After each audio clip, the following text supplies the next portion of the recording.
This is exactly right. New beginnings are exciting, especially when they come with 4 wheels. If you're shopping for your next car, start your search with Cars.com. Cars.com has the tools and expert advice to help you find exactly what you're looking for. With more than 2 million new and used vehicles nationwide, it's easy to search, compare, and find the right fit for you. Cars.com is there when you're dreaming, planning, or ready to embrace the new. Start your search with Cars.com. Where to next? Goodbye. If audiobooks are your thing, or if you've been meaning to listen to more of them, you should check out a podcast called Ear Say, the Audible and iHeart Audiobook Club, hosted by Cal Penn. Each episode spotlights standout audiobooks on Audible across all kinds of genres: sci-fi, comedy, romance, thrillers, and more, with Cal talking to guests who help break down what makes each story worth listening to. It's a fun, easy way to discover your next great audiobook. Check out Ear Say on the iHeartRadio app, Apple Podcasts, or wherever you get your podcasts. Goodbye. The best time to think about home security is before you need it. That's exactly why there's Simply Safe. Traditional home security only alerts you after a break-in has already happened, and that's too late. Simply Safe is changing that. Simply Safe's U.S.-based live agents identify threats on your property and help deter them so intruders never get to your house. The system is customizable so you can build one that fits your home and your specific needs. The 24/7 professional monitoring is effective and affordable and won't lock you into a long-term contract. I think that's what's so scary for so many people is that long-term contract. And like, what if it turns out you don't like it or need it, but they don't have that because they know you'll like it and you'll know that you need it and feel so much safer when you have it. Like at this point in my life, I would never go without a security system on my house. I just feel safer with actually having Simply Safe around. There's a whole staff at Simply Safe that's waiting to talk to you and help you out. Right now, you can get 50% off your new system by visiting simplysafe.com/MFM. That's half off at simplysafe.com/MFM. There's no safe like Simply Safe. Goodbye.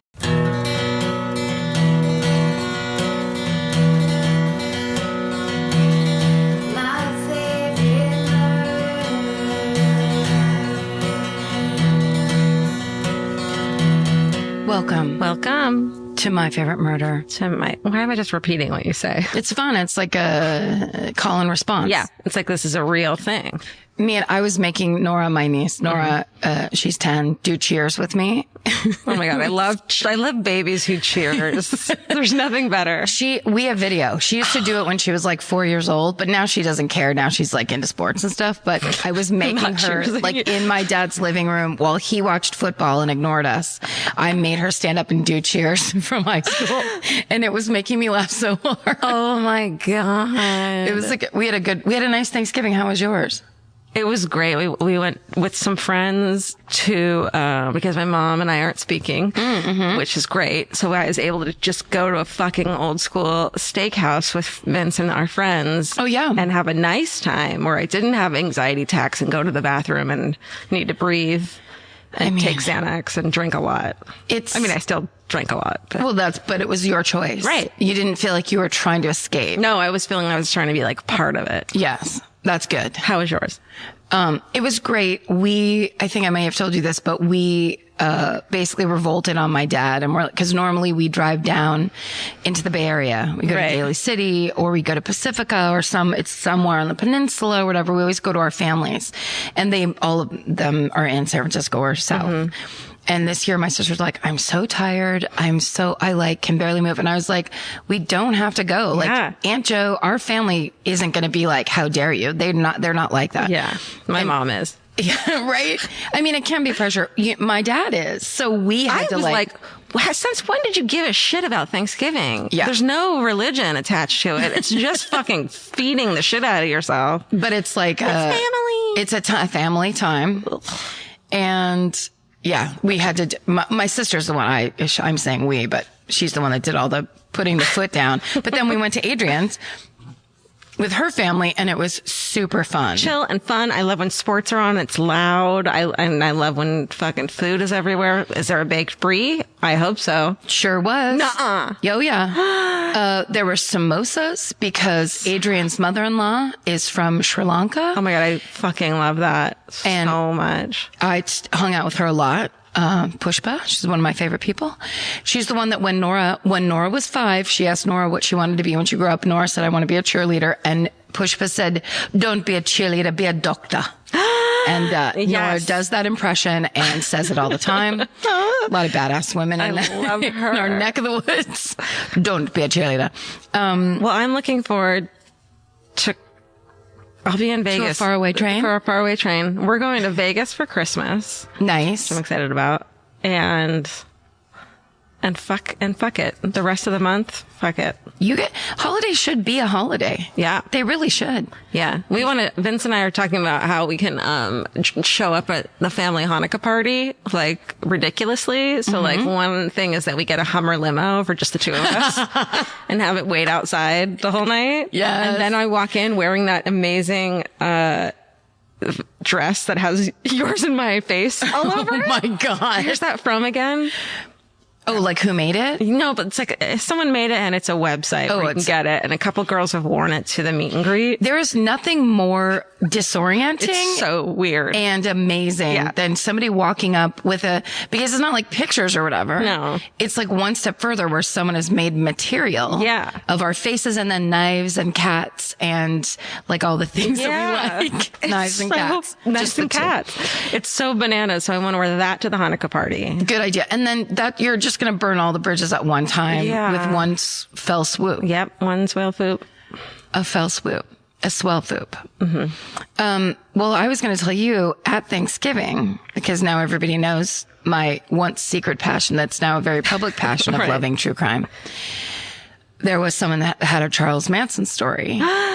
And he died. We don't care. The end. Yes. But somebody at our Thanksgiving dinner, when he was just by chance met Charles Manson, like walking through a jail. What? Knew someone that was in a holding cell. He was like a teenager and they had been messing around and whatever.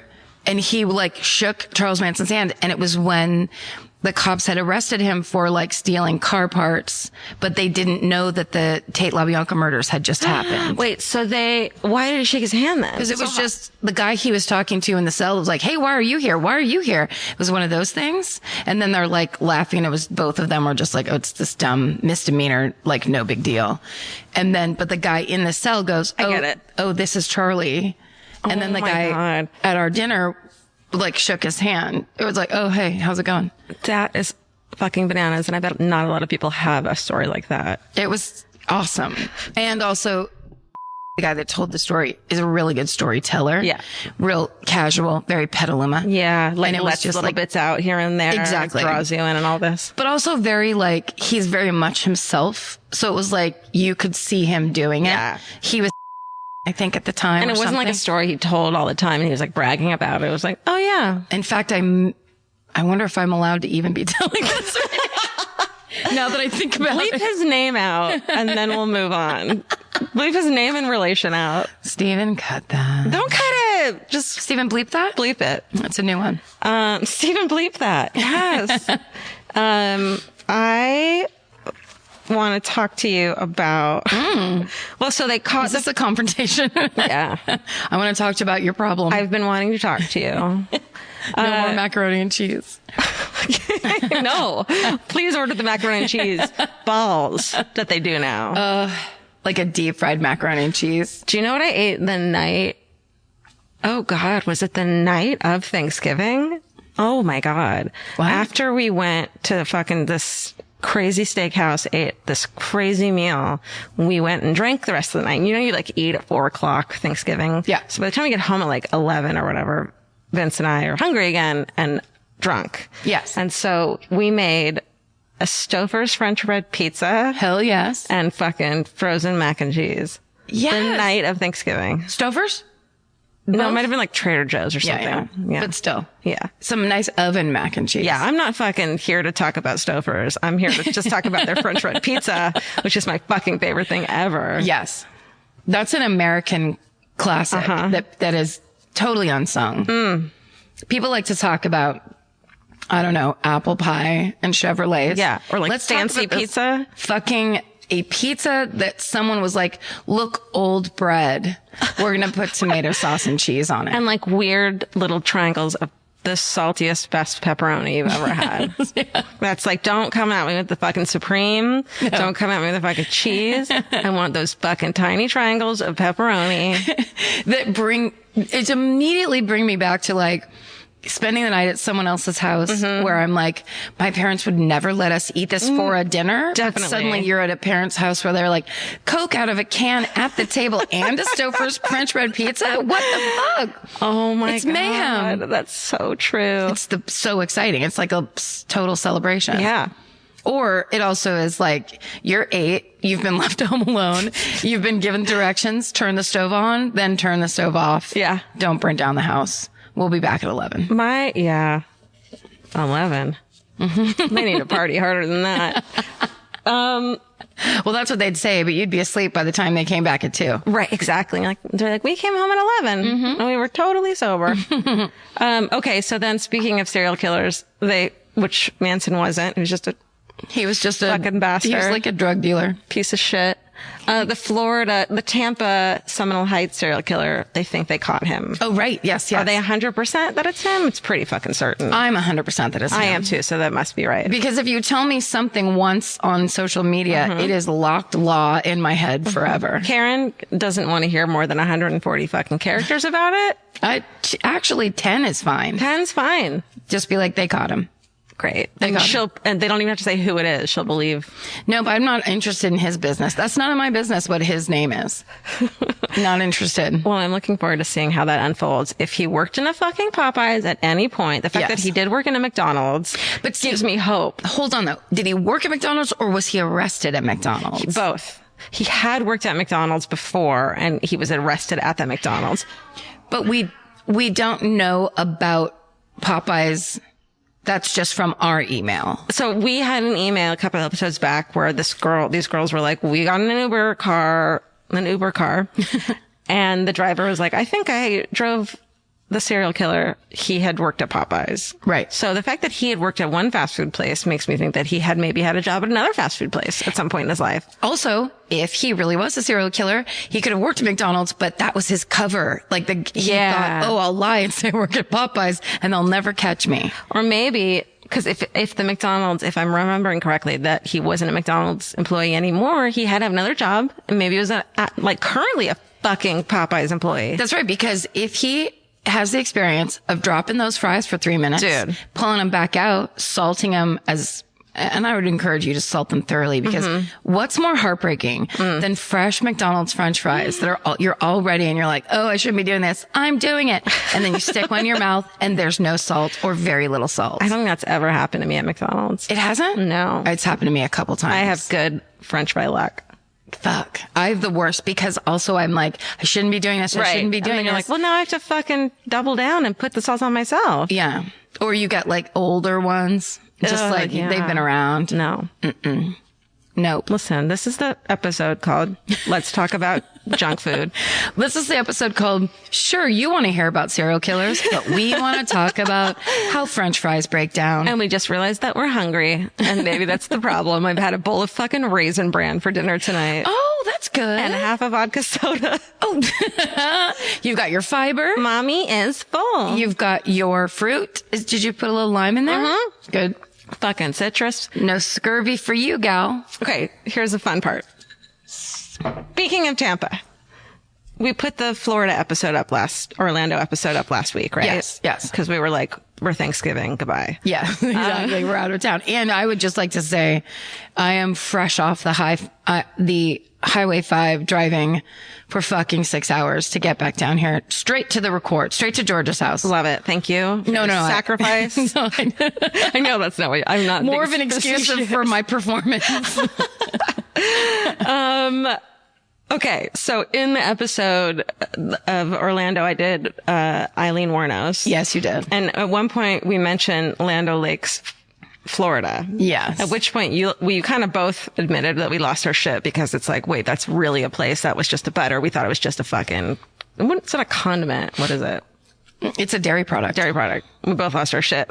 We got starstruck about butter. Yeah. 2 things. One, it turns out, I just want to go ahead and say it turns out it's actually made in Minnesota. Right. But there's more than one Land O'Lakes. Right. But there is a Land O'Lakes. Okay. the other thing is I was doing my fucking normal Etsy late night scrolling. And this thing randomly popped out that was like, maybe Etsy thinks she might like this. And I was like, well, I'm going to buy that for Karen immediately. And give it to you a month before Christmas because I can't fucking wait that long. I have no chill whatsoever. Are you ready for this? Stick of butter from Etsy. I'm actually pulling it from behind the couch cushions right now. So if it was a stick of butter from Etsy. Oh, this butter smells. It's vintage. Okay, ready? Yes. Georgia. It's a fucking vintage, like, serving tray with the whole Land O'Lakes theme. She even really take a photo of it and post it on with Karen's face. My God. No, don't include my face or Well, body. Your hair looks amazing. Yes, hair up. I'm going to go like this. Hair up. I've just up from the invented the floor new up. selfie for ladies over 45. Yeah, who have been driving for 8 fucking hours. There it is. We'll put it on Instagram. This time we promise. We always say we will. But isn't that amazing? Okay, can I just tell you, first of all, this is gorgeous. Yeah. It's a gorgeous tray. Like, it's very solid. It doesn't look, I mean, it's clearly vintage, but it's perfect quality. Yeah. And then... It's like why am I telling you how cheap it was? $1. No, but it's a beautiful picture. Yeah. Like, I want to hang this on the wall like a picture. I know. But then on top of it, every time we go to an antique store when we're on the road, you pick these up. I do? Every time you pick up a decorative tray. Oh, shit. Decorative tray and go, oh, I could fit it. No, I have room. Vince and then is like you where? like, argue with yourself. Vince And with goes like, Vince. yeah. Isn't this perfect? And then he's like, what, where, what for? And then you put it back down. But this is your favorite. I guess that's my thing. And you got me your favorite thing. Because I thought it was so funny. I fucking love it. All right, I'm taking it back. Oh, no. Also, taking it back. Also, thank you. Yeah. And I love that this is like the girl, it's not supposed to be Pocahontas herself, is it? I don't know. Let me It's see just her. a representative young Indian, It's like a Native American. Native American. No, whatever. Young, we all know Not who the Land O'Lakes whatever. butter girl Yeah, is. yeah. Woman. Jesus. But Cut all of this. she's holding her own package of Land O'Lakes butter. With so the it's same image on it. Yes. It's the picture within the picture. Oh my God, I'm freaking out. It's the fucking, what's it called? What was that great movie? Not The Matrix. Inception. Thank you, Stephen. Inception. We're inceptioning Land O'Lakes style. We should do a heavy drug. Okay. And then just go into this No, picture. you don't have to go on. Okay. And then stare until we're in the picture. This is so good. Thank you so much. Yeah, I love it. I'm genuinely excited. And then if I can continue to fucking hold the floor. Please. Can I mention, so we're in the pod loft again for the Hold first. that floor. Are you, what's that called when they do that in the Republican? Senate? Oh. When they, Oh! like when you pee out in front of everybody? What's it called? Bad mash. Filibuster. Yes. Filibuster. Yes, I'm filibustering. Great. Because we're back in the pod loft after like months because over Thanksgiving break, my one thing of like, Vince, we have to do is we have to clean up the pod loft. It's great. And so in one of the boxes, we found this painting by this girl. Okay. This painting, I want to talk about it. I have to redo this thing. So it's a painting of, like a charcoal drawing of Elvis, my cat. It's a little wonky and weird, but at the same time, it's kind of like It's amazing. artistic and gorgeous. It's gorgeous. And I was Wait, like, did that get sent in the mail? yeah. I had like it was a big package. So I just thrown it upstairs at like, I don't know how long ago, a while ago. Yes. And Vince was like, what's this? I don't know. We opened it. I was like, oh shit. So then Vince like read me the card and it says to all of us, blah, blah, blah. Thank you for the Minneapolis show. She was there with her 2 favorite murderinos, Hannah and Ashley. All excited, blah, blah, blah. And then it says, I wanted to give you this rad watercolor of Elvis. I have no artistic talent at all. My husband, on the other hand, got drunk as fuck in our backyard one night and I woke up to this masterpiece. No. Are you serious? Yeah, there was no question it had to be yours. I tried to get him to do one of Frank and George, but I think Elvis was his cross-eyed muse. Thanks again, SSDGM. Carrie. That's amazing. Isn't that great? It's really great. I know. It has a kind of Monet. it could be Monet, it could be Manet, Magdalene. You know, that one with the lady with the blue eyes that has the crazy long face. Look, we'll fucking post this one as well. Shit, dude. Look at us posting shit. Oh no. This is good. I love it. Also, you know what I don't think I ever thanked? Remember the woman who gave me that amazing painting in, it may have also been in Minneapolis. There's a lady, and I believe her name is Clarissa. I've had the thank you note on my desk, and I hung that picture. It's hanging in my Which one is it? living room. It's the amazing one, right? It's the one it's basically it's green rolling hills and then a blue sky, but it's that progressive. I have to tell you how jealous I was when I saw that and she like gave it, because it's so beautiful. It's so beautiful, and the frame is beautiful. Yeah. Like, it's a very lovely thing. And the note was like, basically, it sounds like you're getting tired of murder, so I painted this for you so you can just look at something else. It's so nice. It's so lovely. And I don't think I ever thanked her, and I hope to fucking God her name is Clarissa, but I'm almost positive it is, because I have the thank you note on my desk. But anyway, thank you, Clarissa, asterisk. I'll fix it next week if your name is not Clarissa. But also, I love it so much. I mean, I told her. Stunning. We had a whole conversation face to face, but yeah, it was gorgeous. It was really cool. We love art. Hey, listen. Art is our fucking thing. This podcast loft is not big enough for everything. We're going to have to buy a fucking bigger house. It's so cool. You guys, you wouldn't believe how many needlepoint go fuck yourselves are up on these walls. Well, those two bins are full of art that we need to go through and hang. So I'm going to take a photo once we're done with that. And then on the other side of the wall, there's just wrestling memorabilia from Vince. It's the perfect combination. So great. Boys and girls. Speaking of memorabilia, God, I'm just fucking acting like this is my podcast. No, you're fine. Okay. You know what it is? You're thinking of great segues. Okay. That's all it is. That was we sarcastic. Have merch. Oh. Memorabilia. Merch. Hey, we have new merch. Mm-hmm. We have our holiday designed by our friend Kirsten Bencomo, who's fucking awesome. Yep. We had 2 designs last year. It's like supposed like ugly holiday sweater style, but it's actually really cute. Yep. And then we have a new one up this year. So you can get that. What's the new one? It's the, here's the thing, fuck everyone. No. Oh, okay. Here's the thing, fuck everyone. Stay sexy, don't get murdered. And then one that says something else. And then 15% of all of that merch for the end of the year, when we take it down, is going to RAIN, which stands for rape and abuse, incest, networks. Yes. Something network. Oh, what else do you have? I don't know if we're not probably going to do it on this episode. I can't remember if we said we're going to do it separately, but My Sweet Audrina is our book club. We fucked that up because Jesus fucking Christ. There's no way anyone, I'm sure there's definitely people who could have finished that book in like a day or two. I'm certainly not one of those people. Well, I got mine late. I'm not going to fucking name the girl on Etsy who sent it out very fucking late. Oh, shit. And very fucking slowly. I read a couple pages and I was like, well, this is kind of boring. Right. And then I accidentally spoiled it and read what happens. And I'm like, oh, I don't want to read this. Well, yeah, I forgot about the fact that it is an incredibly problematic and triggering book for many people. And it is from a time in the 80s where everybody pretended things like that didn't happen in real life. So you could read a book about it and oh my God. Like shocked and odd. Exactly. Can we quickly switch to Flowers in the Attic? No, because it's the exact same thing. There's no difference. Well, they're choosing to bone.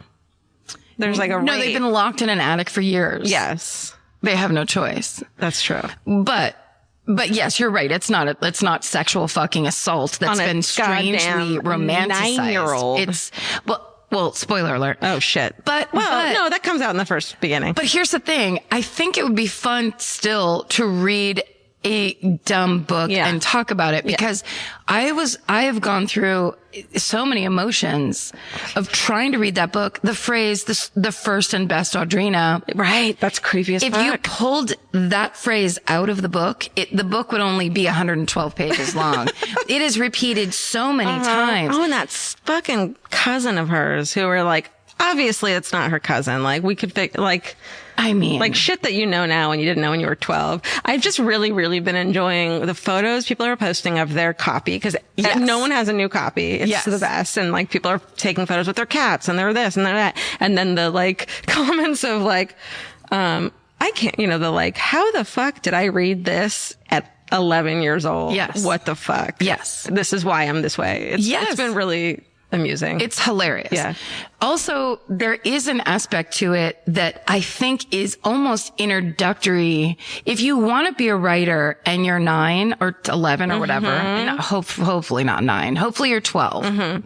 You're in a weird junior high area and you find that book on your mom's shelf. Oh my God. And you start reading that book. You are like, this is dramatic writing at its finest. It's one of those things too, where it's like when you found the map of where Dahmer hit the bodies. Gacy, you say to yourself, oh, I've been lied to by adults and there is this life that I didn't understand. And then you can't stop obsessing about it. Yes. That's like what those books are for 12-year-old, 11-year-old girls. Because up until you read a V.C. Andrews book, you are sold the bill of goods that boys, if you just figure out the right thing to say or wear or weight to be or prettiness and to love is love and sex is they sex. will love you and the end. Yeah. This is like, there's also intense, horrible violence on women. And then you're like, sorry, wait, what? Like, I'm barely getting the romance part. And now we're going to do something. It's also like the sad thing of like, you marry the mother marries this dude and she's unhappy. And it's like, oh, you can do that? Okay. And then I'll never get married until I'm 36. It seems, as a kid reading it, you're like, these are all solvable problems. Yeah. Like, why don't you just break up? Yeah. Talk about it. Name your kid break up. Sarah instead of Adrena, your second one. I mean, and there's all kinds of like, there's still incestuous overtones. It's just not the direct flowers in the attic type of stuff.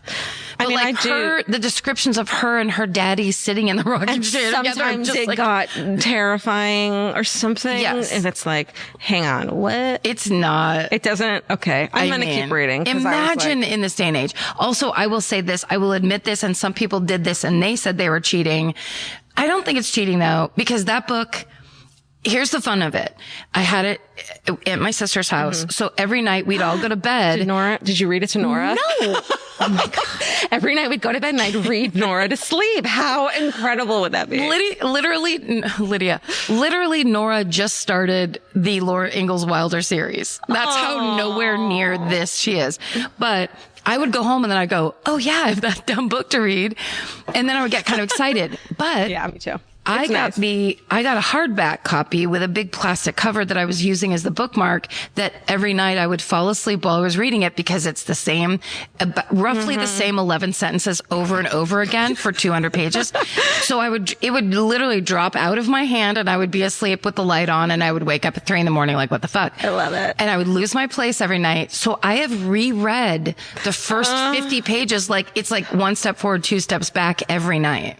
So that's a problem. There's a lot in there, but so on the drive down, I bought the audiobook so I could like fill it in a little bit. You're brilliant. And I have to say the audiobook is incredibly enjoyable. The woman reading it is doing a great job of being all these crazy people. I never read books, but this time I was like, I am obligated to buy a vintage copy and read this. Yes. That didn't sound right. I never have time to read books. Right. I don't know how to read. I hate books. I hate words. Just like Hitler. Okay, audiobook, everyone. I mean, sorry. You know what? You have that in your fucking bookcase now and everyone's going to admire it in your bookcase. Doesn't matter. Well, and also I think there's probably people who love it and are sitting there going, are you guys fucking crazy? This book was awesome. There's just so many ways to take this book in. This is why I have a book club. I want to argue with those people right now. But also I had that thing. Yeah, that's right. This is why you drink wine and sit in a circle. Hey. But because it shouldn't be a one direction. This should be, wait, let's pause and let them say what they think about the book. Go. Nope. I'm sorry. I need to stop you right there. You're totally wrong. I apologize, but I know I'm interrupting you. Does anyone need anything? Does anyone need crackers? Crackers? Gluten-free crackers. Oh my God. Thank you so much for making that appetizer. Yes. Fill in your name here. Like Blaked brie. Everyone loves a blaked brie. I love Blake Lively's brie. She makes the best Oh kind. my God, she needs to get on that. You're welcome. I want to say really quickly, we have one last set of shows. Sorry, I'm going to sidebar this. Okay. I just want to say I'm going to keep on reading my sweet Audrina. I'm sorry, yeah. And I'm going to keep on talking about my sweet Audrina. I'm there with you. Okay, great. Awesome. New and podcast. also listening. Listen to a new podcast. my favorite sweet Audrina. The best and first Audrina. My favorite VC Andrews. Mm-hmm. The best and sweet, my first VC Andrews favorite. With Lando Lakes. You just put your hands in the tray. The tray was next to me and I decided I needed to put the tray on my lap. Posing with it. It's pretty great. It's so good. Oh, she's posing like the Lando Lakes Native American woman. Now it's three. Her holding it, and now I'm holding it. Well, if you look really closely in the package, there's probably a picture of her. There is. It's on this tray. There's 4 Native American women holding this thing. Okay. Bye. Good. I think that's it. Great. Right? Yeah. That was 2 weeks worth of. Yeah. We caught everyone up. Yeah. Who goes first this week based on our new algorithm of who should go first this week? In my opinion, yours is going to be better purely because I slept today. Yeah, you slept today. You didn't do 6 hours of driving and you didn't write it quickly. Mine is more of a, I think you should go first. Plus, all I've seen you eat in the past 3 hours that you've been here is peach gummies from the gas station. From the gas station. I don't know how you're surviving off of that. I had at least some nice raisin bran. You had a nice bowl of raisin bran. Mm-hmm. I had a hamburger on the highway. Ooh, what kind? Burger King. Okay. Here's the thing that's a little worrisome to me. I mean, we all know Russia's invading this country. Oh yeah. So that's worrisome overall. Yes. Like we're not trying to belittle any of the problems. One little thing in Karen's mind is that this is a Red Dawn, very slow, quiet Red Dawn situation that we're in right now. Okay.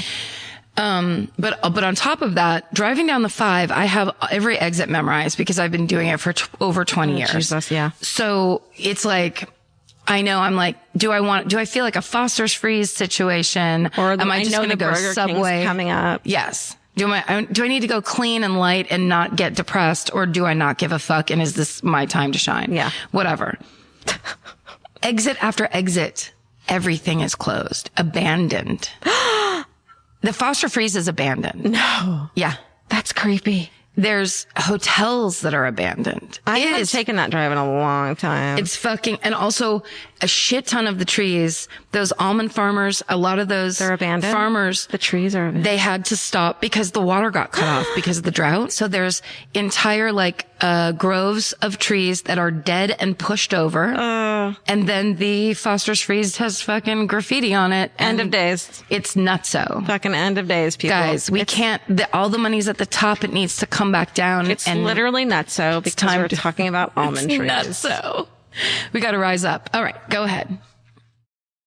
This podcast is brought to you by Squarespace. Every successful small business starts with someone saying, I wonder if people would actually buy this. Squarespace gives you everything you need to find out. From consultations to events and experiences, you can showcase your skills with a customizable website designed to attract clients and grow your business. With Squarespace's collection of cutting-edge design tools, anyone can build a beautiful, professional online presence that perfectly fits their brand or business. Get paid on time with professional invoices and online payments. Plus, streamline your workflow with built-in appointment scheduling and email marketing tools. Head to squarespace.com/murder for a free trial. And when you're ready to launch, use offer code MURDER to save 10% off your first purchase of a website or domain. Goodbye. You know your favorite summer clothes by what actually makes it into your suitcase. Find the outfits you'll wear all season long at Quince. Quince's 100% European linen pants, dresses, and tops are the pieces you'll reach for all summer long. They're lightweight, effortless to style, and they start at just $32. Their denim is soft and comfortable, and their organic cotton sweaters are perfect for layering when evenings get cold. Quince's beautiful 14-karat gold jewelry adds a subtle finishing touch. So I just went to Italy, and you bet I brought my 100% European linen scoop neck midi dress along with me in the color of floral waterfall, and I wore that thing all over Italy.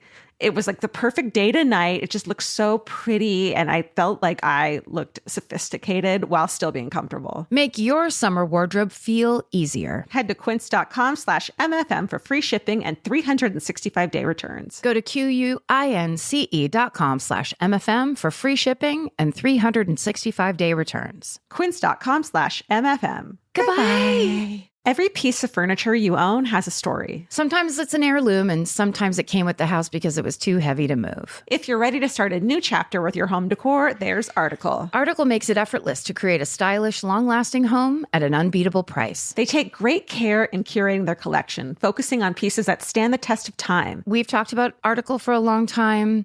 There are pieces in that catalog that are so affordable that are room changers. And if you go through there and there's like a little something you don't even realize you need it until you see how they have stuff set up or what style combinations that they're doing with. They do the boho chic. There's mid-century. It's a little bit modern. It's something new.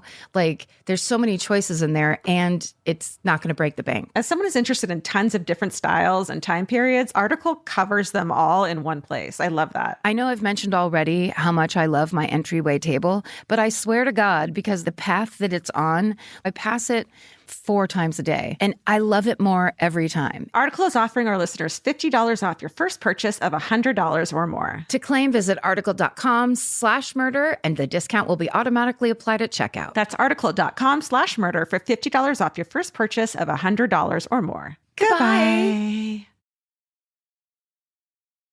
So the other night, I was falling asleep to my audiobook that I always fall asleep to. It's either some space fucking story or Space Jam? Yes.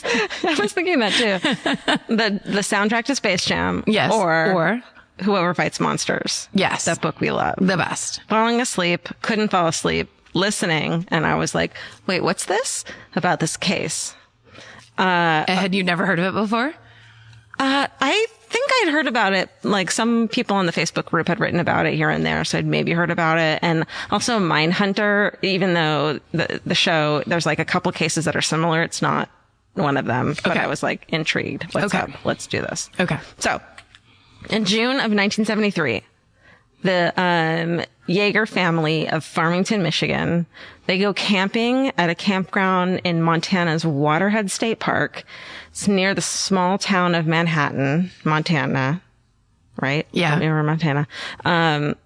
It's their first it's their first stop on a month-long trip. They're going like, this is our first like family camping trip and we're going to drive and all this shit, all the fun stuff that is fun when you're a kid.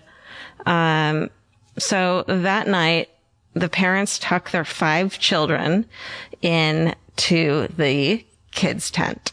Oh, no. But Just those words alone. But 3 are teenagers. 3 of the kids are teenagers, and then 2 are grade schoolers. So they're like, great. They're together. They're safe. They should be safe, right? Yep. They fucking should be. Yeah. And also it's the 70s where not only are they together and safe, but some people would be like, yeah, you can leave them alone for 4 months. Yeah. Give them a pack of cigarettes, a carton, maybe. You're all good. Yeah. So, that morning around 4 a.m., one of the teens in the tent, this Heidi Yeager, wakes up and notices that her little sister, 7-year-old Susie, is not in the tent any longer. And not only that, there's a fucking slash through the side of the tent. No. And there's a hook hand hanging on the top of the fuck. This is urban myth shit. Okay. She fucking flips out, wakes her parents up. No one in the tent, none of her siblings had heard a freaking thing. They had just were fast asleep. Authorities are called. Go ahead. I just wanted to say the first thing somebody slowly slashing that tent open.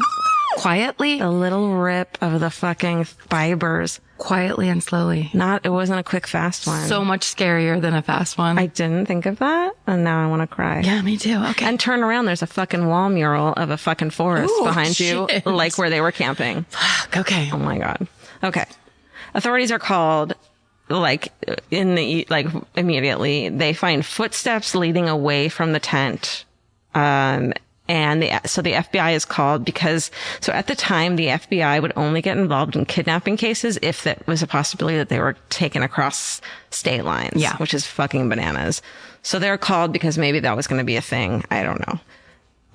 And then ensues the biggest search at the time in Montana history. They fucking drug the river bottom.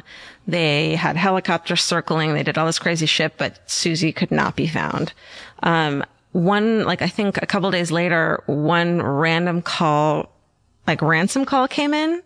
Oh, but, saying we want this much money. We'll give her back. We'll call back with details, but no call came back. just the one call. We'll call you about the ransom. Nothing came back. So almost a year later, the case is fucking stalled, and Special Agent Pete Dunbar, he is an agent in the FBI's Montana office. Mm-hmm. He's attending a training session led by Howard Teton and Patrick Mullaney. These two dudes are developing the FBI's newly formed behavioral science unit. Oh, hell yeah. Hi. That's right. Exactly. Hello. Hello, Mindhunter. Hi. You guys are the ones that are thinking that maybe all these guys have something in common. Right. Maybe if we study and interview thousands of murders and murderers, we'll get something. Yeah. So, before the units even was created, there's not a lot known about criminal profiling, and their goal was to bring public awareness to the psychology of murder and behavioral analysis. This Agent Dunbar dude is like, please take a look at this case. We need your help. Which is like so big of him, because back then there were so few. I feel like that was not a thing where you like asked for help from other No, that was a huge deal. Right. That's why in that show, those parts were so good, because it'd be like, they would come to talk about one thing, and then it'd be the guy that would hang behind and be like, can I ask you a question? Yeah. They all did. Yeah. It was almost like they had to make sure no one knew. It was like emasculating by asking for help. Right. Right.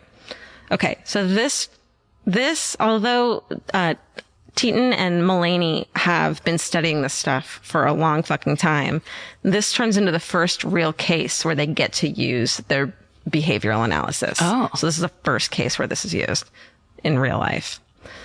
IRL, as they would say later. LOL. LOL, IRL, FBI, OMG. Crazy. Okay. So the three of them together, the three agents, they profile the case based on their studies and come to the conclusion that whoever had taken Susie, so this was their profile of him, they come upon the family during a habitual night prowl and impulsively took her by cutting through the tent. So it was not planned, but he was doing his like fucking rounds of maybe. He'd spotted an opportunity and acted. He appeared to be, they thought he was a young white male, a loner, lived not far from the campsite. So a local. They thought he had military experience because the fact that he fucking broke into this tent and pulled a person out without anyone hearing it is so stealth. It's creepy. Yeah.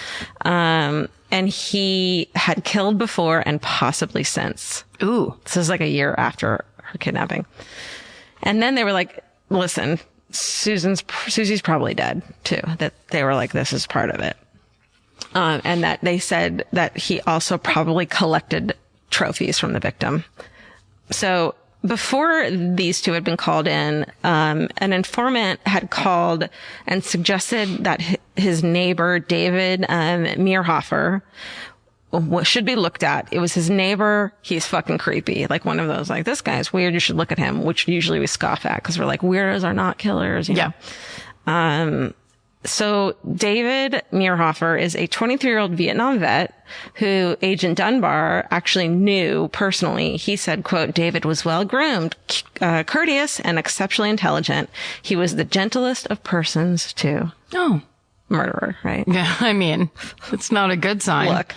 And he was innocent. Moving on to the real suspect. Yes. No, I'm not doing that. We know that that's not how it works on Law and Order. So the local FBI and law enforcement had questioned David, and that he was polite, well dressed, really helpful. So they didn't think it was him. He had even taken a polygraph test and taken truth serum and had fucking passed both.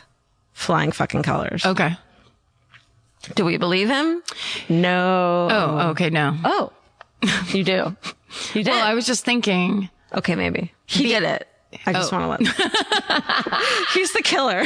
I just want to let everyone know. I know. Because the one of my theories was going to be at that time, Vietnam vets were shat upon in this country. And had bad PTSD. Had PTSD, but also were judged by others. But not by law enforcement. I think they respected Vietnam vets. Oh, I guess I'm just saying the person that would call in and be like, this guy, you know what I mean? Baby killer. It's that shit that was like, right. They really attacked people for that. And so I was thinking maybe that was like, oh, he's violent because he was made to go into the army. Sure, but that doesn't mean he did it. Okay. Well, that's a real relief. I'm not like spoiling. It's like I'm only talking about him as a suspect. I love it. It's fine.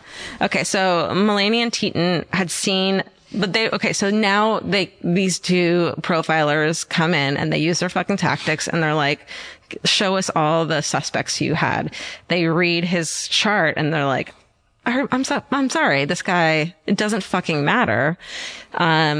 They thought that he was a psychopath and he would have no problem passing a polygraph test, which they had never heard of before this. Yes. Because he was he was able to disassociate himself from the person who had killed someone. Yes. So he was like, it's not fucking me. And so I'm not lying because I am not that person. Right.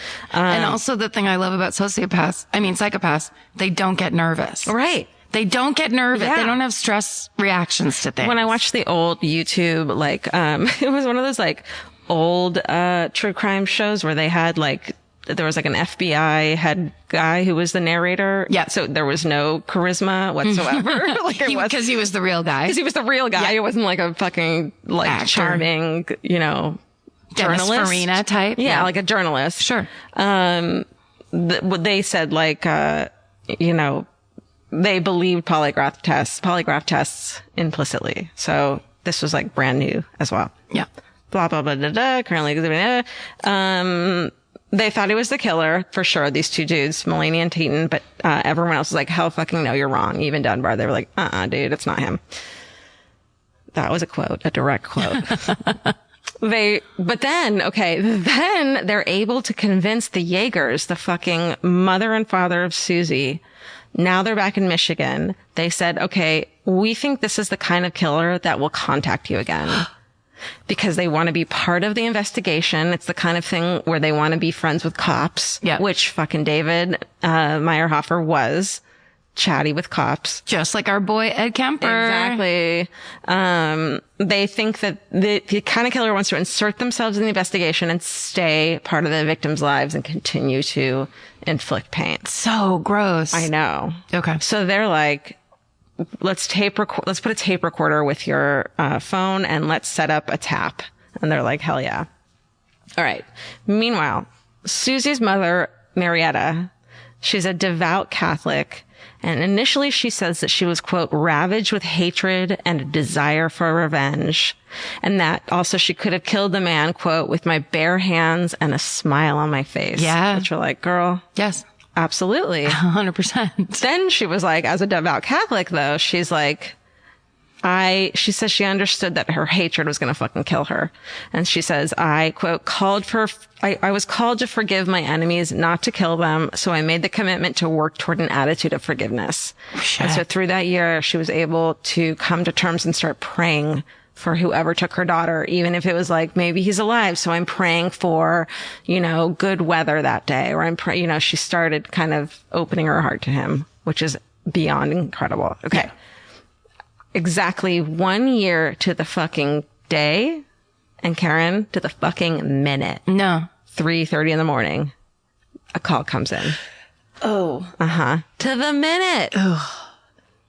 Okay. So the kidnapper calls the Jaegers. Okay, so Marietta answers the phone, and initially the caller tries to fuck with her and is like, your daughter's still alive. We've been traveling the world, and you'll never see her again, all this bullshit. But Marietta was unfuckwithable, and she fucking, instead of being intimidated, she spoke to him with compassion and patience. And she told him she prayed for him every day, and that she forgave him. And he fucking burst into tears and starts fucking weeping. On the phone? Holy shit. The call ends up being a fucking hour long, and they're talking. Are you fucking kidding me? I am not fucking kidding you. And then what? He confesses? Not yet. Okay. This is nutso. I know. Okay, so they get an FBI voice analyst says the caller is definitely Miss David Meirhofer for sure, but that is circumstantial evidence. It's not sufficient to obtain a probable cause search warrant of David's house. And then, so this is crazy to me. And it makes me sad. So, Agent Mullaney says that the caller, quote, could be woman dominated, meaning it could be dominated by a female somehow. So he says to Marietta Yeager, do us a favor, come back to Montana where your fucking 7-year-old daughter was fucking kidnapped and have a face-to-face conversation. Whoa. With David Meirhofer. She jumped on a fucking plane and I'm like, I hope they fucking paid for that plane ticket. Can you imagine? There's no way she paid for that. I know, but how fucking crazy would that be? No. I know. But still. She should have gone on like fucking Air Force One. Yeah. Well, First class. That'd be a little crazy, but yeah, then it'd be like a waste of taxpayers' money. Chartered plane. Right. Just first class. Something. Give her a meal on the way. Oh my God. This woman. I know. So she meets David Meirhofer at his lawyer's office, begs him to tell her about Susan. He fucking clamps up. He won't talk. He's unmoved. He denies it. They're in there for an hour and finally it's like, this isn't working. So she leaves. She goes back home to Michigan. And then David calls her again. This time he says something else like, oh, hey, he says, my name is Mr. Travis. I'm the one who did it. Like trying to fucking trick her. I'm the one who did it. It's not this other guy. And then Marietta goes, what's up? Like, what's up, David? And he fucking loses his shit. She's just like, hi, David. Wow. She fucking knows it. She knows. And he loses his shit. So by this time though, the FBI is finally able to trace the call and they arrest him, trace the call to him.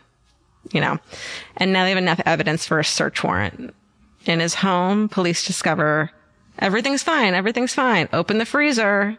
Human remains. No. God. There's packages that look like, I guess they look like, deli packages, Yeah, like the pink paper. Yeah. And labeled with the initials of who the pieces belong to. Not only do they belong to Susie, one of the packages contained a hand, like an entire hand with nails, identified as a woman named Sandra Smolligan. Sandra was a 19-year-old woman who had disappeared in 1974, so like after Susie. Her remains had been found incinerated in the woods near an abandoned ranch. And it was known, and he had been questioned, that she had refused a second date with David Meirhofer. Fuck. But after he volunteered, he at that time, way before all this, had volunteered to take a polygraph test and again fucking passed it. So they were like, it's probably not him. But then they find her fucking hand in the freezer and they're like, it's him. Yeah. So after the search and his arrest, David Meirhofer confesses to killing both Susie and Sandra. He said that here's the fucking bullshit of the day. He fucking says that Sandra had died of suffocation when he had broken into her apartment. She's sleeping. He was going to kidnap her and like keep her. He puts duct tape over her face, goes to pack her bag and realizes that he had accidentally put it over her nose too and she had suffocated from the duct tape. Why bother lying like that? Come on, everybody. Because then you don't seem like such a monster. To yourself. But everybody else still thinks you're a big asshole. Right. So. But he had incinerated her body so no one could tell, That's so crazy. Quick sidebar, weird fact. In 2005, a crew was doing some remodeling work on a garage, the fucking building thing. And they tore into a wall to like change out the wall and found a wallet, identification, and a small wire-bound notebook that belonged to Sandra. Okay. 30 fucking years later, which is like my dream come true. My dream come true. My dream come goddamn true. Let's rip all the walls out of this apartment. It's a new build. It doesn't matter. Let's fucking do it. Was it on this podcast where we talked about our low key superpowers? No, we talked about that in person, and it's one of my favorite things in the world. Yeah. No, someone asked us in a VIP line. Yes, they were like, right. Hey, nice to meet you. Let's take a photo. Smiling. What's up? Really quickly, this is my favorite question. What's your fucking low key superpower that's like not that big of a deal? And what was yours? I don't remember, but it was something really stupid. Like, I just want to eat food. What was mine? I don't know. I don't remember. Apparently looking through walls. No, remember mine was when people can't remember the name of an actor or movie, I'll always be able Which to be you the one do that does it. anyways. I wish I did, but I don't do it fully. I don't do it as much as comprehensively. But I want to change it right now. Okay. So to whoever asked us that question, I would like to officially change. She's in charge of I want it, and maybe if it's low key, then it can only be a one-time thing. Okay. X-ray vision to see either what's buried or what's hidden in walls. Can it only be superficial things? How about that's the trick of it being low key? It's only like a can of beer that the builder placed. It's like not a clue to anything. Then I don't care. Okay, then fuck it. Because when I was growing up, our friends had chicken coops on there, like Petaluma. There's like just big old open fields with old chicken coops that have been sitting there since the like late 1800s. Terrifying. I want to look through all of them. We would walk through them and there'd just be old equipment hanging and shit everywhere. It's like people just kind of left them on the property because it's like either their family used to, Or they thought they were going to come back. be chicken farmers, or they bought the property and were like, just leave it there. Yeah. There's like, it's those kind of like barns that are slightly sloping to one side that people take pictures That of. you and shouldn't like, go in because they're going to collapse on your stupid head. yeah. But we were like, oh, well, this is how we fill our days. So, Katie Newberger, my friend, and the girl who lived down on the corner, her parents raised llamas, and they also had an old house on their property, a house. And we used to go into it, and one time, and some of the walls... Was there furniture and shit in it? No, it was just like, there was wallpaper on the walls, and it was like flat board floors. But there was a hole in one wall, and I looked in it once and saw something and started pulling out bills to the chicken feed store. There were handwritten old bills. Oh my God. And I was like, oh my God, look. And my friend Katie's like, oh yeah, those are in all the walls. This is some straight Goonies shit. I know. You know what? Goonies fucking ruined it. They made me want to do this. The Goonies raised the bar where it's like, I don't just want chicken feed store bills. Yeah. I want a large ship filled with gold doubloons. Right. Hidden in a cove. Yeah, but I want to start with the fucking attic with all the paintings in it. Yes. Listen. Okay, look. Look and listen. Please invite us to your abandoned house right fucking now. I left this part in because I knew that this would happen because it's like my dream. And it's so good. Our dream. I know it's yours too. If you've ever found something in a wall or a floor, immediately. Please. Oh, and no lying. Okay. No lying. My favorite murder at Gmail. I did have a friend who were remodeling their house on their own here in LA and found just cool trinkets and stuff. Yeah. It was cool. It'd be amazing. Yeah. Okay. They did it. Back to the story. Anyways, here's more horrible things. So he had tried to kidnap her, blah, blah, blah. She died, incinerated her body. That's for Sandra. Okay. Then David Meirhofer is like, but wait, there's more.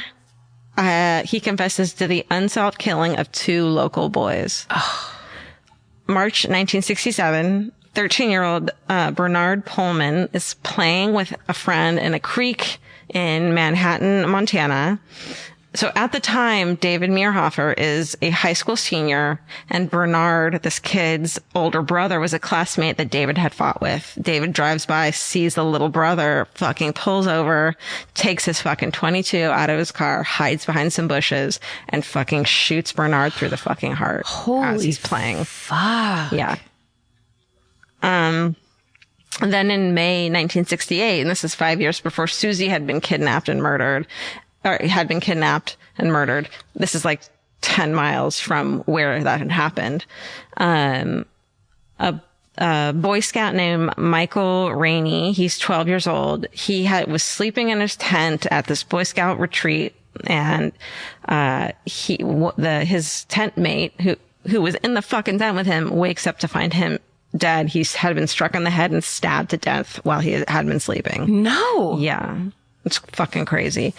David said he had randomly killed the boys because he was pissed that he had randomly killed that kid because he had been pissed that he had been fired from being involved in the Boy Scouts. Wow. I know. Wow. Which is like so problematic in your fucking thinking. Okay. I mean, obviously. Yeah. He's a murderer. All right. As for lovely little Susie Yeager, David said he had taken her to an abandoned ranch and choked her to death. After he had kept her, I think, for a little while in a closet, like a week. I know. Then he dismembered her and burned her up. But of course, we don't know what happened for sure because This is just all him. Yeah. Yeah. All right. So David Meirhofer, who Tetton and Mulaney believed had schizopathy, right? Which is a mix of psychopathy and simple schizophrenia. That's what they think he had. This was the case. This case was the first case solved by offender profiling. This was the first fucking case where these two dudes, not the guys from Mindhunter, but very similar. Yeah. And there actually is a book called Mindhunter, and that's what it's based on. Yep. Whatever. Okay. So this is the first case solved by that. They believe that his motive had been the thrill of killing for sport. So he's just a fucking asshole. Yeah. So they couldn't interview him further because that night when he fucking confessed to everything at like early morning hours, they walk him back to his cell and he fucking hangs himself with a fucking towel that was in the cell with him. Yeah. Of course he does. Yeah. But wait, I'm not ending it on that 'cause I'm not a fucking asshole. So that was September 29th. He's 25 years old. David Meirhofer hangs himself. Fuck you. Okay. What? Fuck you. I'm not as good as Marietta. No, My heart. May we all strive to be that way. And in the meantime, fuck you, dude. All right. So back to Marietta. In the early 1990s, Marietta Yeager co-founds a group called Journey of Hope, dots from violence to healing. Dots. That's a colon. It's a colon. It's Yeah. absolutely That's a colon. I also think the word earlier is pronounced psychopathy, I knew I was getting it wrong. but when I read it, I read psychopathy too. You're totally right. Psychopathy. But it's like, that's the people who study it are the ones Yeah. who say it that way. I wasn't going to correct you. And you but don't hear it that much anymore. It seems like an old term, right? Yes. No, I'm glad you corrected me because I was like, psychopathy? Yeah. No. Thank you. Yeah. Okay. So Marietta, now in her late 70s, works with family members of murder victims and lectures at universities, schools, churches, fucking around the entire country, and also like went to the Hague and shit Whoa. to fucking argue for certain things. I don't mean, what is the Hague? I think it's like the Peace Center. It's like the, One of my favorite this people. might need to be edited out because we sound real stupid. No. I love to reference The Hague. I think it's a really funny comedy reference. And one of my favorite people on Twitter, DVS, who is a rapper in New York. He made a tweet today about being at The Hague, and it made me love him so much. It was so funny and random and bizarre. But as I laughed at it, I was like, I just don't know what this actually means. How on earth is the Hague mentioned twice in one day for you? Right? That's crazy. That's why I mentioned this anecdote. I think it's like the Peace Center. It's something political for sure. It's like where you can't be a fucking asshole. It's like The Hague is like where everyone looks for peace and justice. Jesus Christ. That's not real. Steven's laughing at us and looking at his phone. Read it, Steven. It's the Peace Center. I don't know. I can't find an actual definition of it. It doesn't exist. It's a political building where isn't that like where they... Oh, yeah. It's the International City of... Oh, it's a city. It's called the International City of Peace and Justice. Oh my God, you were word for word right. Everyone suck my dick right now, Elvis. Am I right? Oh my God. I'm so sorry I doubted you. It just sounded like total bullshit. The thing is, it was total bullshit. I just must have learned about it somewhere and my brain is a better fucking flytrap than I thought it was. You that was like you Wikipedia memorized that and you didn't even know it. Nice one. Thank you. The Hague. Oh, shit. I'm going to call my production company The Hague. So good. Do you think that's copywritten? Or do you think it's 100%. Also, you're opening a production company? Can I get it on? Oh, I didn't tell you. It's more for sports. That's my new thing. I love it. Love it. Okay. Boop, boop, bop. Okay. So she's in her late 70s. She fucking is like telling everyone what. She works with the survivors so they don't end up, quote, giving the offenders another victim themselves. Yes. Because that whole thing of like, this hate is going to consume you. Yes. So she's like, here's how to forgive. It's not, you know, I'm making this part up, but it's not for them. You're not forgiving them for them. You forgive them for yourself because you can't have that. 100%. Yeah. It's so true. And I think it's also it's everybody's kind of overarching goal, because we all have things we're mad about. We all have bitterness, and we all think it doesn't affect that other person at all. Nope. Unless you bitch slap them once a day, like it doesn't even but even affect then, them. it feels terrible. Right. And you're angry. I've had a couple dreams where there was one person I was very mad at for a long time, and I had to have dreams about slapping her face. And when I woke up, I was so relieved that I didn't actually do it, because it feels terrible. Yeah. Like making yourself feel terrible in an effort in the name of vengeance. Yeah, that's high level recovery fucking Buddhist shit. Yeah, don't be mad at yourself if you're not there yet. No this is way. Some serious fucking. That's the hardest. I feel like that's long-term goals. Yeah, long-term goals. And like, we're talking about someone who fucking made out with our boyfriend, not someone who fucking murdered our 7-year-old daughter. Yeah. A child. Yeah. So listen. So it's even baby more. steps. It's even more. Just self-care. Look, we're all trying to walk to the Hague, right? But there's miles to go. We got miles to go. You know, the Hague is your fucking end game. Hague's the end game. Don't be mad at yourself that you're not at the Hague. No. We're still here in America. We don't even know where the fucking country the Hague is in. Or what it does. Where is it? Denmark or some shit like that? I bet it is. Somewhere Sweden. vague. Somewhere the vague is in a Hague place. The Hague is in a vague place. Denmark. Karen! No, Netherlands. Sorry. We're going. Okay, now I have to ask another embarrassing question. Isn't Denmark in the Netherlands? Yes. Aren't we going there? No, Amsterdam's the Netherlands. Aren't we going there this spring? May? Perhaps. Yeah, we're going there in May. Yeah, it's the Netherlands. The Netherlands is where Amsterdam is, right? Yeah. Okay, so I'm not. But Denmark's its own beautiful independent country. Oh my God. Shit. Now they're so Cut pissed. that. Cut the first half of this podcast out and the second half. A fucking disaster. Cut the first and second half. Okay. Let me finish. Yes, sorry. No, you're fine. Because we need to get through this. Yeah. Because I'm trying to end this on a positive note, but we just keep You know what talking. it is? It couldn't be a more positive note, and we're like ruining it. We're just giddy for some positive news. Yes, exactly. Okay. Marietta is also an advocate against the death penalty. She says, quote, "I would not honor the goodness and sweetness and beauty of my little girl's life by killing someone in their name." And then she says she's worthy of a more honorable memorial than a cold-blooded state-sanctioned killing of a defenseless person, however deserving of death that person may be. Which, like, agree or disagree, that's a beautiful fucking statement. And you can't argue with someone who's talking about the killer of their daughter. You're like, no, you're wrong, and here's why. No, there's no arguing that, because that's first person experience. Exactly. Yeah. So anybody else, I mean, like, look, everybody obviously grieves and processes in their own way. But that concept, it's a reframing of looking at it, which is you really are doing it self-righteously in the name of the person who was killed. Exactly. But then it's like she's making you rethink that, which is brilliant and really amazing. Are you ready for to go to Practice What You Preach town? Yes. Are you ready to fucking visit it and go there and stay there for a holiday? You mean the peace place? Yeah. You ready to go to the Hague? Place for peace? To practice what you Hague? So after David's suicide, Marietta reaches out to David Meirhofer, the fucking killer of her daughter. Yeah.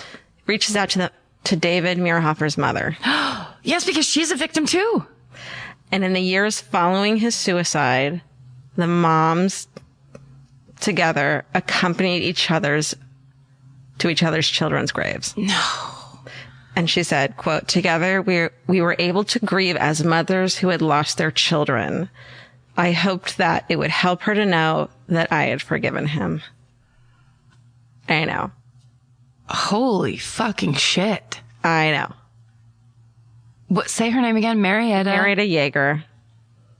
Wow. Yeah. I think she wrote a book too, but the group is called Journey of Hope.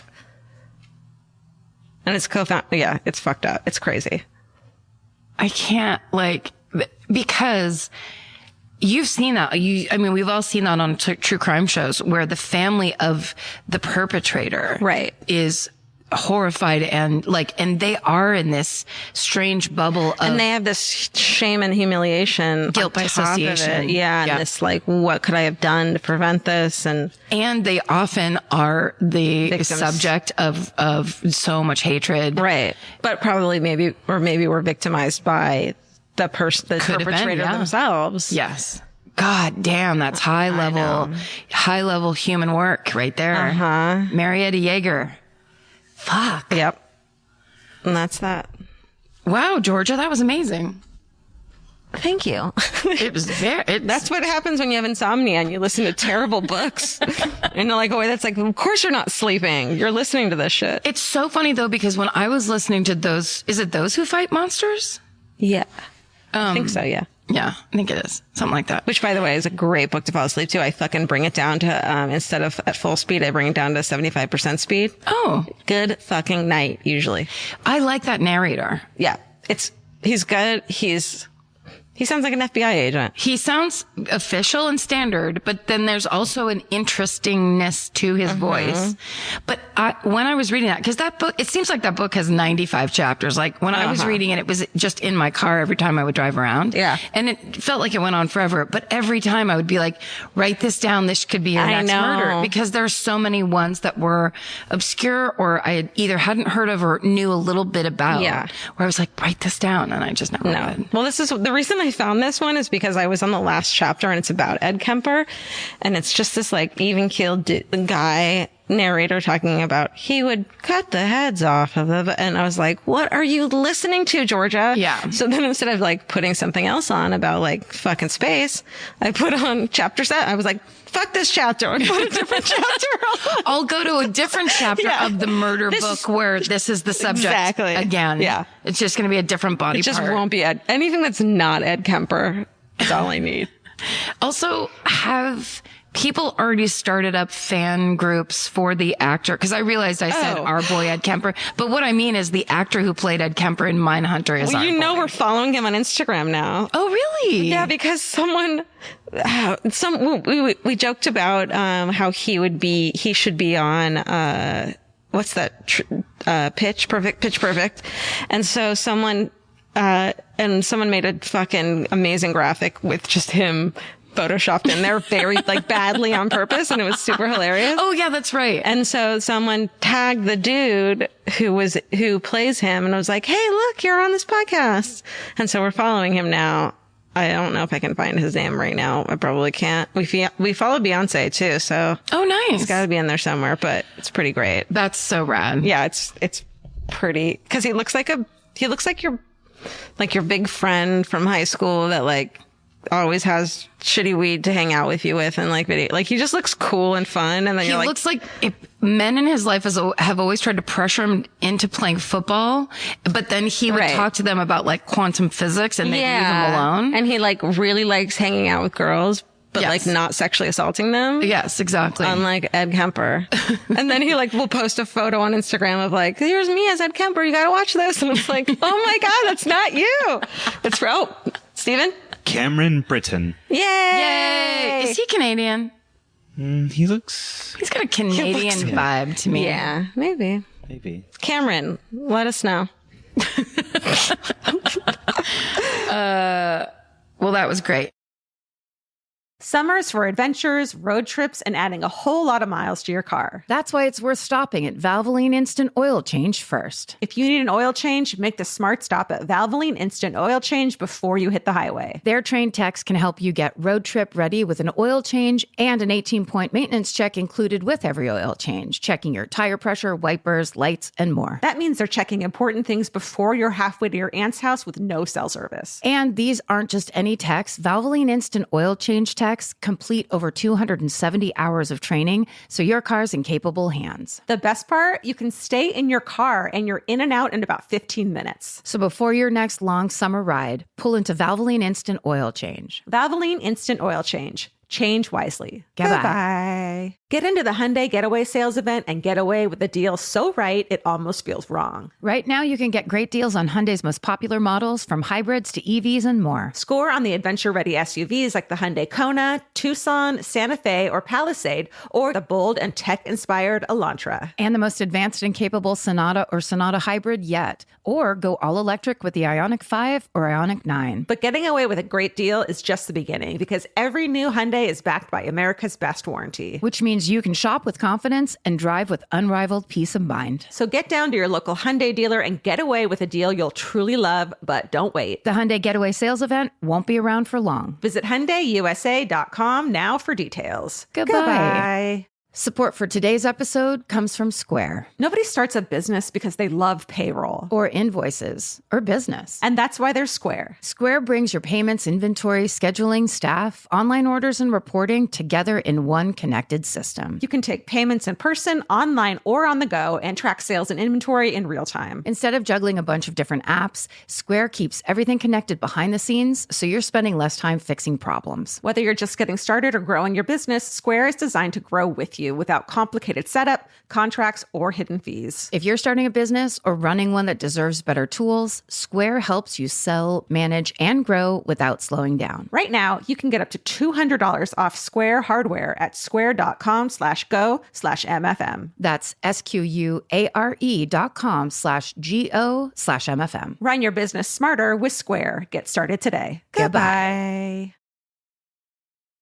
So this, as I've already said several times, I drove down the 5 today. Honey, I bet this is going to be amazing. No. This is like the beginning. I'm sorry I called you honey. Oh, okay, I get it.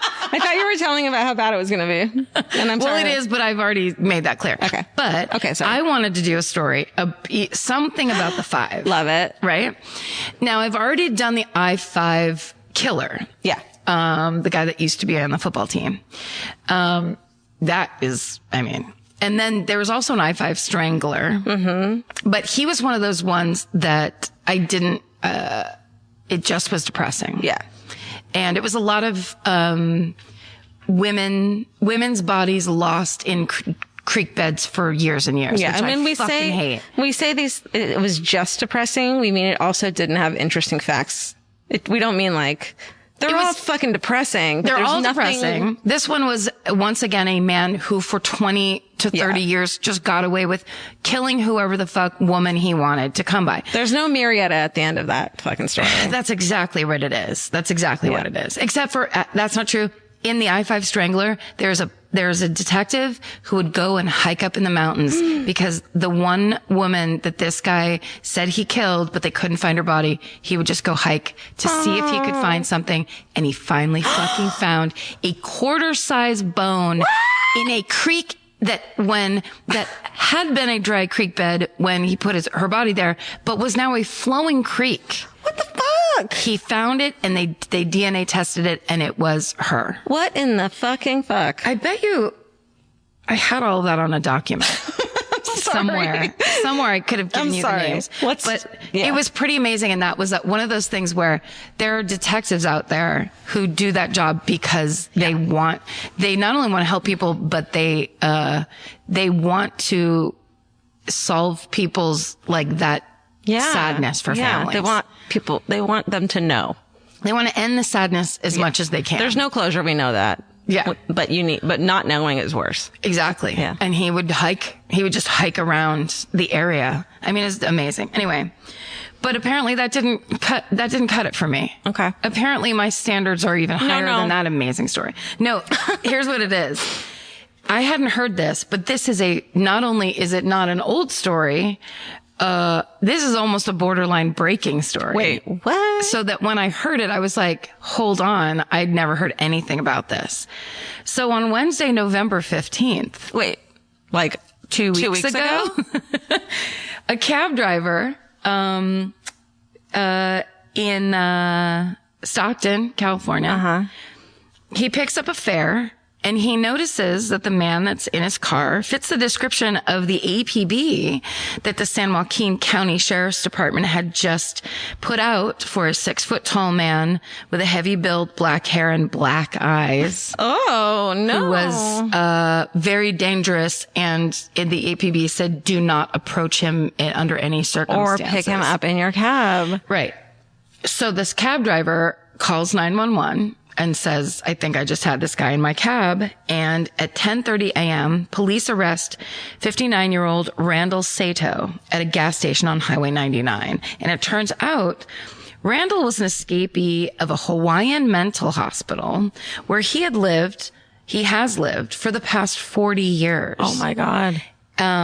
He is described by the doctors and the people that committed him there as a violent, manipulative psychopath and a murderer. So here's what he did to get into that mental hospital. In 1977, a woman named Sandra Yamashiro was walking to her car out of a mall called the Ala Moana Center.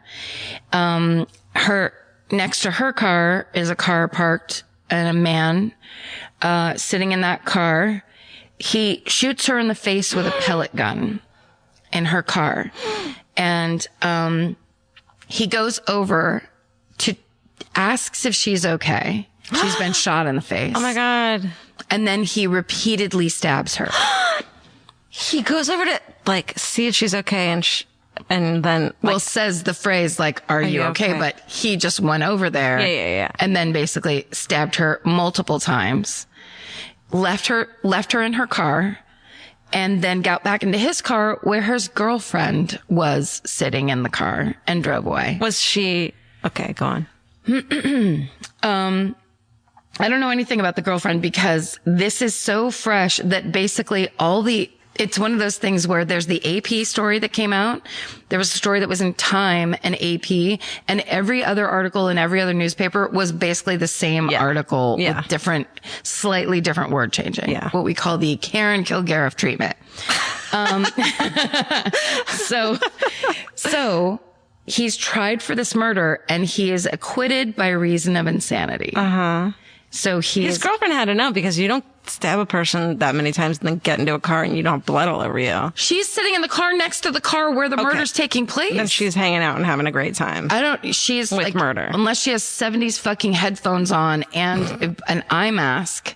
Like, she's there's driving. No way. Yeah. She doesn't know exactly what the fuck's going on. Ooh, good point. If she's driving. Creepy. Well, either way, he gets tried. He's not convicted. Instead, he's acquitted by reason of insanity, but then he is committed to the Hawaii State Psychiatric Hospital. Okay, good. Where he's lived for the past 40 years. Fuck. Yeah. So here's what happened. On Sunday, November 12th at 9 a.m., Randall Jesus Christ. walks off the grounds. No, he shouldn't be able to do that. Right? He shouldn't. And he walks to a place called Kanaoke Park, which is how I'm thinking that they pronounce it, but could be very That sounds differently Hawaiian pronounced. as fuck to me. Didn't I think it? it's right. Because I went, okay, which is Okay. Kanaoke. Yeah. Can we have a free trip to Hawaii, please? Please, now? we love you, guys. So he gets to this park, he calls a cab. The dispatcher, there was a whole article about this dispatcher. It's a female cab driver comes and picks him up. Oh no. There's a video camera inside the cab and it shows him, and he now has a backpack that he didn't have or couldn't have had at the psychiatric hospital. And in the video, he's looking through the backpack like he's never seen it before. So he's like rifling through it to see what's in it. Oh my God. No. He pays the cab driver in cash and he gets dropped off at the airport where he has already chartered a plane cost him $1,500. What? If you charter a plane, that's essentially a private plane, and you so don't you don't have to check your. That's right. What the fuck? If you pay a guy $1,500 and you're like, can you fly me to Maui? They're like, okay. They don't make you do anything extra. Not enough money to not have that shit checked. Right. But it is Hawaii where it's all islands, and that's kind of a major mode of transportation. Right. Okay.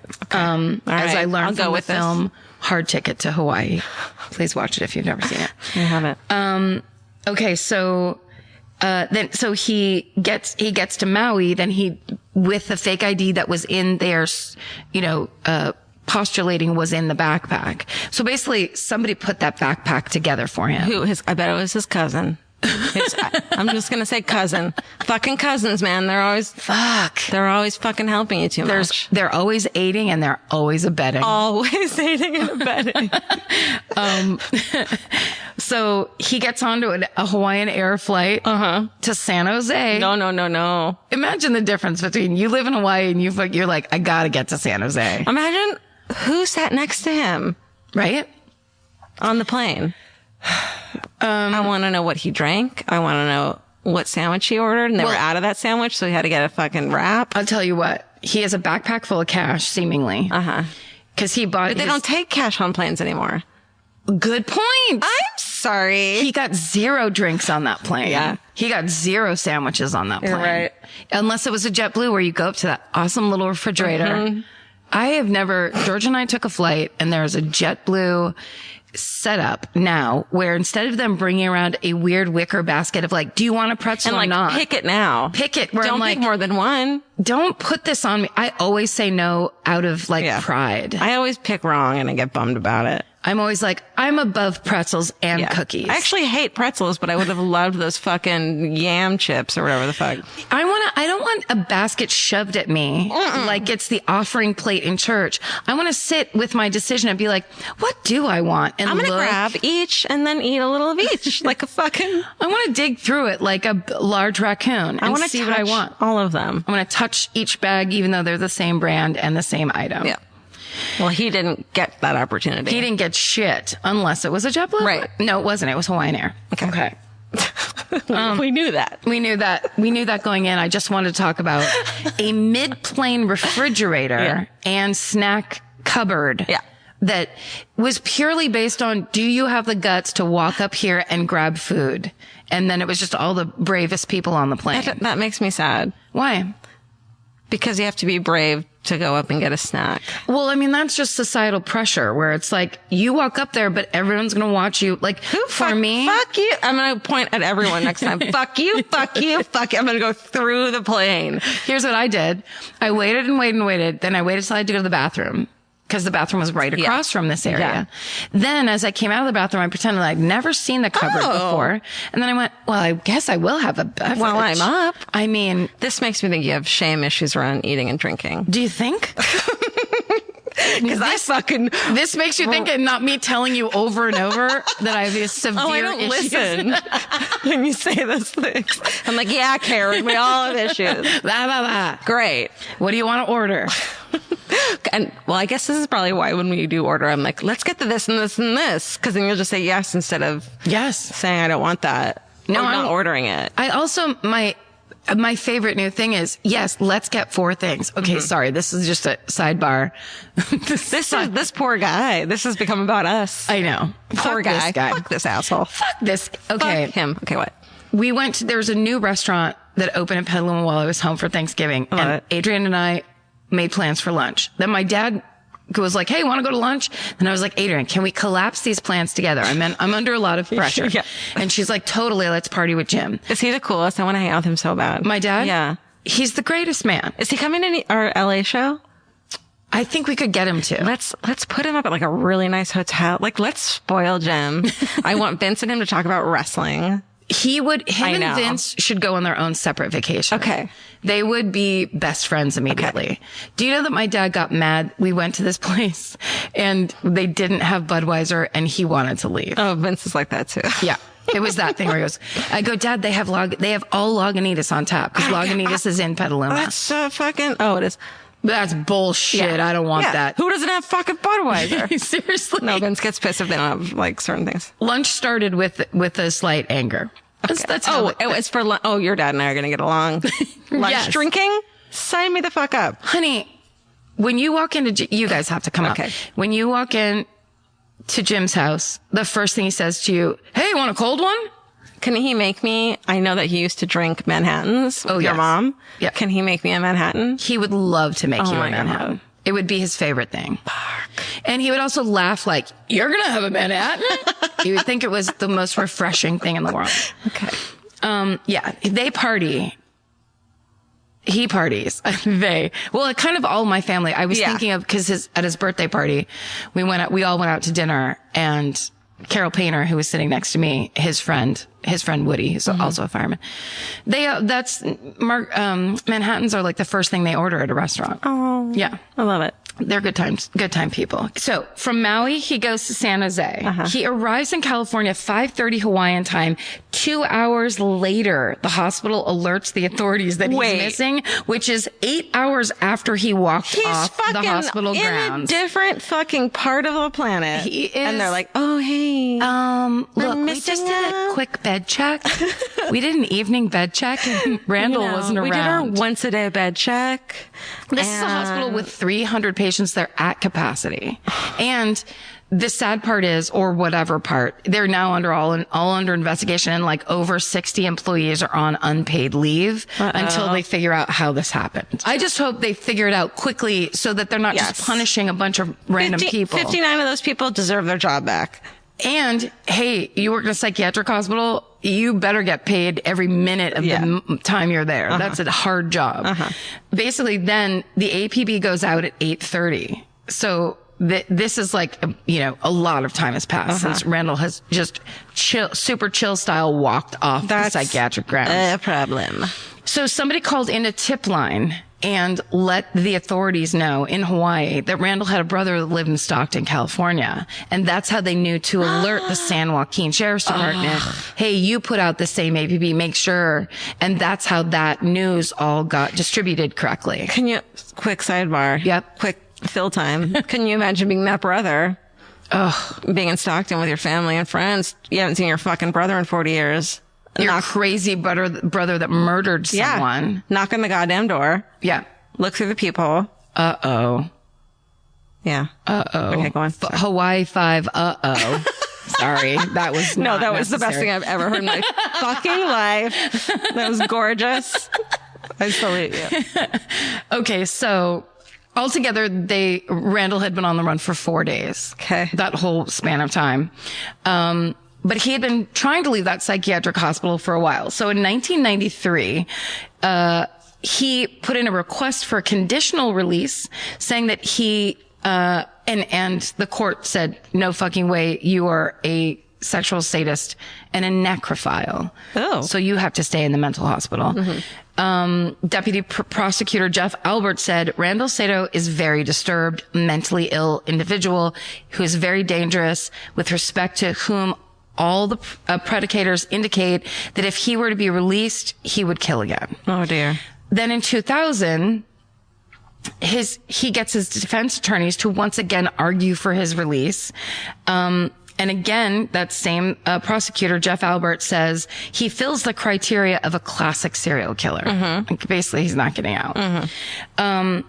But a lot of people that worked there and the doctors that analyzed him, or whatever the word is, said he was also very personable and had very good social skills because he's a psychopath. Yeah. He's a master manipulator. Don't use that as a yeah, but it's like, yeah, and. Right. It is. I think for them it is a yeah, and, but I was using it as a segue. Okay. So I was trying to turn it that basically, since he's been in this mental hospital, he has had 6 significant relationships. 3 have been with staff members of this hospital. What? Yeah. And to the point where then a hospital administrator found out that Randall had been being escorted home for weekend conjugal visits for 2 full years with nobody on that high With level like a nurse knowing. or whatever? Yeah. I'm sorry. He had 2 wives. outside of the hospital, that he basically tricked people into letting him go home and like fuck his wife, two different wives. And oh no. They ended up blocking the visits, for all patients. 2 years later. Oh, exactly. Nobody now there. He's like, you know what? Now nobody can leave the facility. Now nobody gets to. That's not fair. Have conjugal visits here or off. But if you think about it, if you've been committed to a mental hospital because you fucking stabbed and shot a woman. For him, yeah. But everyone else is like, all I did was go crazy one night and like break stuff. Oh, that's true. Well, I mean, yeah, that's case by case. Yeah. But in general, they're basically saying when you are dealing with like people like this, this can't even be an option on the table. No. Because you're going to end up jail with treatment. Exactly. But he has been there for a long time. So he's like, the mind is going. The mind of a psychopath is going always. So, and actually, those dalliances were impetus for a rule change in 2003.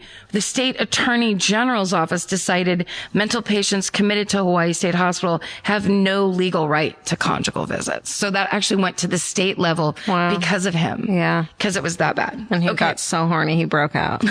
He's like, someone get me a backpack. I gotta get to San Jose. I gotta fuck. So, in 2015, Honolulu prosecutor Wayne Tashima argued against him receiving passes to leaving the hospital grounds without an escort. So again, he was asking, he's like, guys, real quick, it's just me. I know you've said no before. It's just me, the murderer. Can I just take a walk around the grounds? Real quick. And in these articles, they're also interviewing the neighbors that live near this hospital where they're like, yeah, we didn't know they were allowed to leave. We didn't know any of this was happening. It's super crazy. Oh my God. So anyway, the judge, so you know how he was acquitted on account of mental insanity? The circuit court judge, who deemed him mentally unfit to stand trial and committed him to the hospital, is a controversial figure. He said that because after he shot her and then went to check on her and asked if she was okay, that to him meant he was insane. And so he was not, he could not stand trial. Oh, that Just was that all action. it was based on. The whole thing was based on simply that. And this is what he said. If you look at the evidence that was presented, she did not move. She was bleeding profusely. Her face was down. She did not move or answer him at that point. And for him to think that she would identify him and therefore he had to kill her, that becomes irrational also in my mind.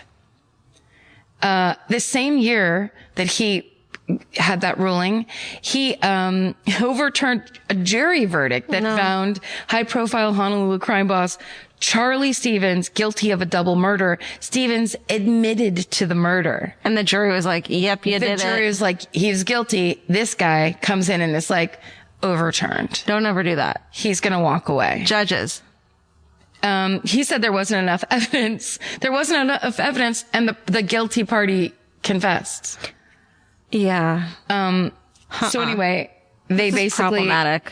After that happened, protests happened at the state capitol and everyone was calling for his, firing, and an investigation because clearly there's something going on. Are you on the take? Or All what the hell? cases. Yeah. Yeah. But especially with things like that, where he's basically kind of, and I mean, obviously this is super technical, but the idea that a judge is like, I've decided you're too crazy to go to jail. You can go over here, but you don't have to go to jail for this murder. Because I think that seems crazy. Yeah, because this one thing you did in my mind, and like, you're not a fucking crazy person, so you're judging this based on your own fucking, just like your taste. Yeah, of how it, prejudices. like, that seems crazy to me. That's crazy. That's crazy. Don't go to jail. Okay. Oh, also, on October 6, 1981, that same judge was arrested for drunk driving, and he was found later at his family's Mokulea beach house with multiple injuries, including a broken collarbone. He said that he passed out as he was beaten, but the investigators think that he tried to hang himself. Oh my God. So that's my super sloppy, but kind of amazing, still breaking story. That's amazing. Where every article I read had a little more information. So he's in custody now. Yes. They've extradited him back to Hawaii. He didn't kill anyone while he was out there. Nope. Did he go to his brother's house? Did they have Thanksgiving dinner? He didn't make it. Okay. He didn't get any of that. Okay. He basically took 2 plane rides, 3 on the way back, and a couple cab rides. And we don't know who gave him the backpack yet. That's the thing. Is it his girlfriend in the hospital? Is it the girlfriend that he was visiting on his day pass? It's her. Outside of the hospital? Sorry, honey. It's you. But could be somebody on the inside, because that's... But how do you leave a thing if you're on the inside? Oh, you mean like one of the... She's like, I'll leave it by this awesome coconut tree as you walk out of the front gate. Oh, so it could have been on the grounds. Because also, how does he just walk off the grounds? Like, just walk off. Yeah, you'd hope it'd be more secure than that. And go to the park. If he is a criminal, where the right. deputy district attorney is like, this man has all the makings of a serial killer. Yeah, but like, you're like, I've watched this dude for 40 fucking years. He's never tried to escape. It's like, you don't need to worry if he wants to go look at the fucking grass on the whatever the fuck. And he's a psychopath, so he's going to be able to tell you exactly what you want to hear to make you trust him. Yeah. And maybe get him a backpack filled with cash and fake IDs. Right. Because he had to have a fake ID to get onto that Hawaiian air flight. So somebody was breaking the law for him, actually. Yeah. Oh, that motherfucker's going to jail. But then the thing that kind of drives me crazy, I really wanted to know more about that murder, because also it's so insane and extreme. It seems like because the thing about that is there's nothing sexually sadist about that murder from what you've told me. No. Or necrophilia. Right. So there's more shit going on. It's like they have taken this story and it kept saying police records, hospital records, and then interview things. So it's like this story is kind of like piecing itself together. Like as it goes. There's way more going on. There's way more. And I wonder, like when I was Googling, because I really was just trying to look up Sandra Yamashiro's murder in 1977. Mm-hmm. And you can only find it within these articles about him. Or they're like the original news report that someone made. Yes. I was trying to do that. Quotes around the name, all those search things that you try to do. And nothing came up about her specifically, which drives me crazy. But I guess also because it's so long ago that maybe those that microfiche has been thrown away. But anyway, hopefully more stuff will come out about that, because it seems like that guy's done way more stuff. Yeah. And obviously he's been prosecuted for. That's fucking awesome. I can't wait to hear more. Yeah. That was great. Thanks, Georgia. Yeah, Karen. Good job. Look at your mauve nail polish. You know what's insane? What? Laura can attest to this. We could call her right now. I bought this nail polish last night, and I go, "Isn't this the best color?" And she goes, "That's the color Mom used to wear." Oh my God! I swear to God. Oh, I swear to God. Mauve. It is. It's like a brownish mauve. Yeah, I like it. It's very 1982. Well, goodbye. No. And on one thing that makes you happy. You do it first. I've been talking for so long.